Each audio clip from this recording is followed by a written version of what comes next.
Now, if it does make it on the ballot, there could be turmoil in several cities and school districts where emergency managers are in charge. 7 Action News reporter Julie Bonovich is live in Detroit tonight. And Julie, a lot is riding on tomorrow's decision by the Board of Canvassers, right? It sure is, Carolyn, because when they meet tomorrow at 10 a.m., if they approve the petition, the emergency manager law would be temporarily suspended.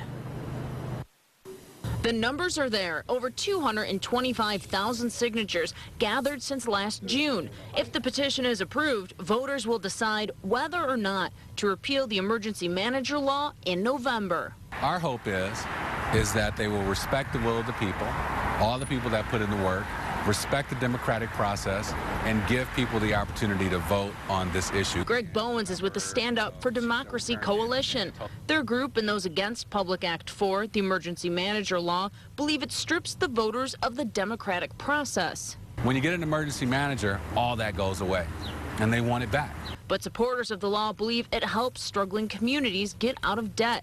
The law allows the state to appoint an emergency manager to take over financially troubled cities and school districts, whether or not the entity or people want them to. And it gives them the power to throw out union contracts. This new law goes way too far.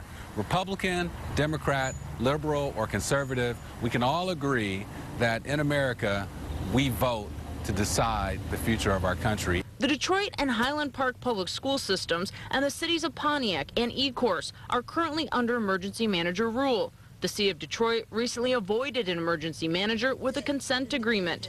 If the State Board of Canvassers approves the petition, the emergency manager law would be suspended temporarily. If that happens, a spokesperson for Governor Rick Snyder released this statement saying, "The administration's position has been and continues to be, if Public Act 4 were to be suspended pending a statewide vote in November, Public Act 72 of 1990 would be revived." And that means they would have far less power under that old law, including less power over union contracts. Carolyn, back to you. All right, thanks a lot, Julie. Now, if the emergency manager law is suspended, it will affect the Detroit, Highland Park, and Muskegon Heights school systems. It would also affect the cities of Pontiac, Flint, Ecorse, and Benton Harbor. It would not affect the Detroit consent agreement reached earlier this month.